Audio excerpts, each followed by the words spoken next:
Jay, thank you very much for joining us, CEO of Hawke's Bay, under very difficult circumstances. Thanks, mate. Your phone been ringing off the hook, I bet. Yep, understandably so. And you know, we're massively disappointed. There's no doubt about it. And I guess when you have a taonga or a shield and we just disrespect it like that, it's understandable, right? So yeah, it's been a tough 48 hours. Sure. Let's talk about that to start with. I read your press statement, your initial press statement, and obviously you're only going on what you've been told. I took a breadboard last night, a really nice breadboard as a matter of fact. I just wanted to do an experiment, and I threw that damn thing onto the concrete path as hard as I could. It already had a split in it. It didn't split in half like the shield. So this is my conclusion as to what happened, and you can agree or disagree with it.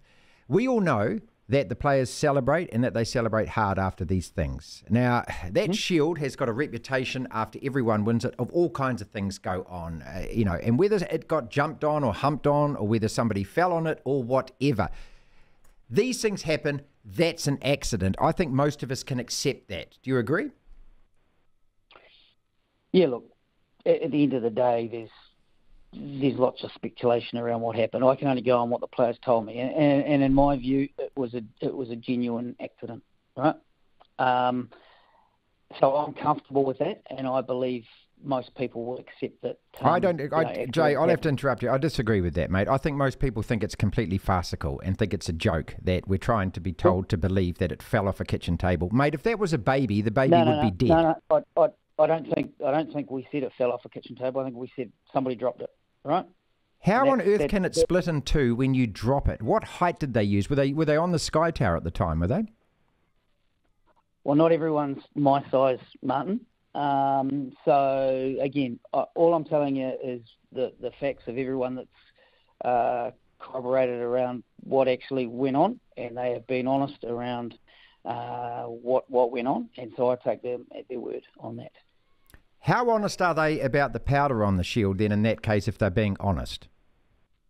Well, that's something that I think the NZRU review will flush out. I think that's underway and that will come out in due course as to what happened and what that is. I'm massively disappointed about obviously what happened post the damage on the shield.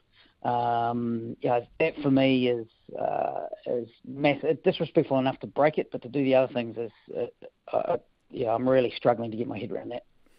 Have you swabbed the shield? Did you bring in the P guys who drug test things like that? Because that should have happened straight away. Have you done that? No. Why not? As I said to you, Martin, it's NZR have undertaken a review. The shield was asked to be returned straight back to Wellington, which we've done, and that's now at NZRU. So whatever they do with it from now on will be part of their investigation, I guess. Are you going to drug test your players? As I said to you, mate, the NZRU are in charge of this investigation, so it's their investigation. Every player that signs a contract is actually contracted to New Zealand Rugby, and they have to adhere to the rules and regulations of the New Zealand Players Collective Employment Agreement. So therefore they are undertaking that, which we're fully supportive of, and we will support them as much as we can for that. You're an adult, I'm an adult. We both know that unless those players are drug tested in 48 hours, the drugs are out of their systems. I wasn't aware, but yeah, carry on. My point being is that without doing that, without drug testing them, aren't you enabling this behaviour? Jay, what I'm trying to say to you, mate, is simple. This is not your deal. This is not your problem. You're a CEO of an organisation doing your very best under difficult circumstances with New Zealand domestic rugby at the moment.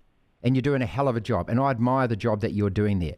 These guys are going to destroy your career, mate. Are you prepared to let that happen?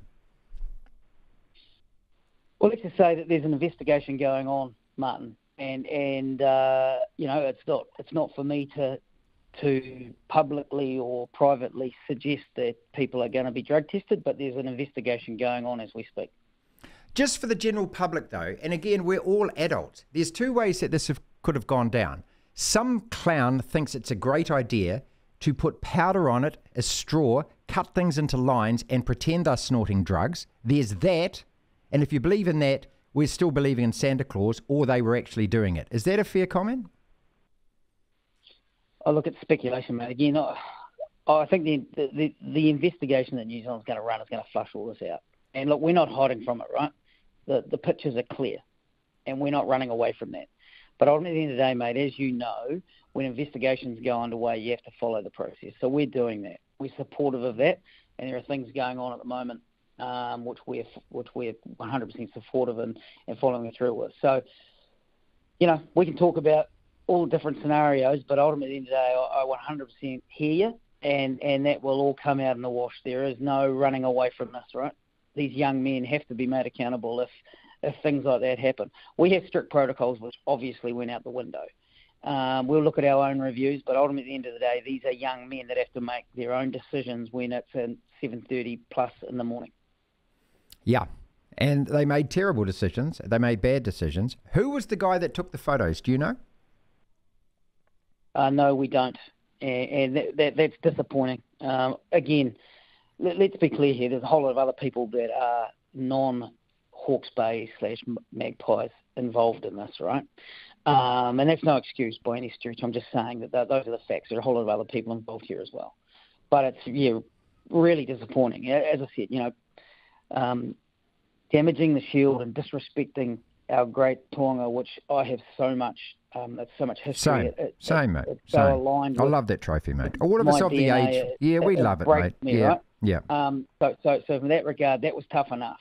But to see the behaviour of those videos and photos, mate, that's a tough one for me, because it just goes to show that people do not respect what we hold so dearly for those of us of a generation, and it's really sad. How do you go on from here, mate? You got a game this weekend. I mean, what do you do? How do you kind of get back to some kind of normal? And what is normal? Well, the first thing first is, and I'll be really clear to our guys, is we have to own this, right? And ultimately today, whether we like it or not, we have to front and say, we'll stuff this up. And there is a whole lot, in the space of an hour or whatever it was that transpired there, all the goodwill that this team has done in our community over the last 6 to 8 months, both staff and players around fundraising for those affected by the cyclone, for all that sort of stuff is out the window. So we've got to start rebuilding that. And as you know, this sort of stuff takes ages to build and can go on in an instant. So that's where we've got to start. And that starts on Sunday. Actually, it starts now. Our team have to get their head in the game, and they've got to concentrate on a game, because they've got to go out and put a performance on that this community can actually be proud of and realise that they're not a bunch of bloody drunks. I thank you so much for your time. I thank you for being so honest and direct, and I think people are going to really appreciate that and appreciate your attitude as well, mate, because as I say, this isn't yours. You're the man who has to deal with this and mop it all up. But, all I'm hoping is that this bunch of young men, as I say, mistakes are made. They act like men, which means that you own up to the crap you've done, and then you apologise and you move on. And I think hopefully people will accept that. Oh, look, don't get me wrong. That's certainly the case. But I understand the frustration of everyone and the disappointment and the anger, because I would be exactly the same if it happened in another province, right? So I get it, and we just have to find a way to try and make it right as best we can. Just remember, mate, that you have got a really proud province. You got a great team. It was a magnificent match. It was a brilliant win, and that's against my Wellington. I mean, mate, I was there when Wayne Smith scored that goddamn try in 1982, and we didn't get it back for 25 years. So all of that is still there. This will go away eventually, mate. The work that you've done. Let me tell you, the work you've done still retains and still stays. Get the situation done and dealt with, and, move on and just become bigger and brighter as a result.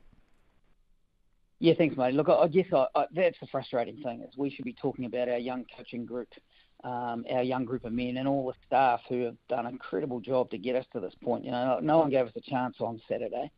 We were playing a Wellington team that deserved to be pretty much the title favourites. They'd won 17, 18 in a row. That's right. So that's what we should be talking about today, and that's why it's so disappointing. It's why I'm so broken, because it's just such a, young men have made really poor decisions, and they have to face the consequences for that. And this team just has to find a way to actually repay that faith from our community, and we'll have to do that on Sunday.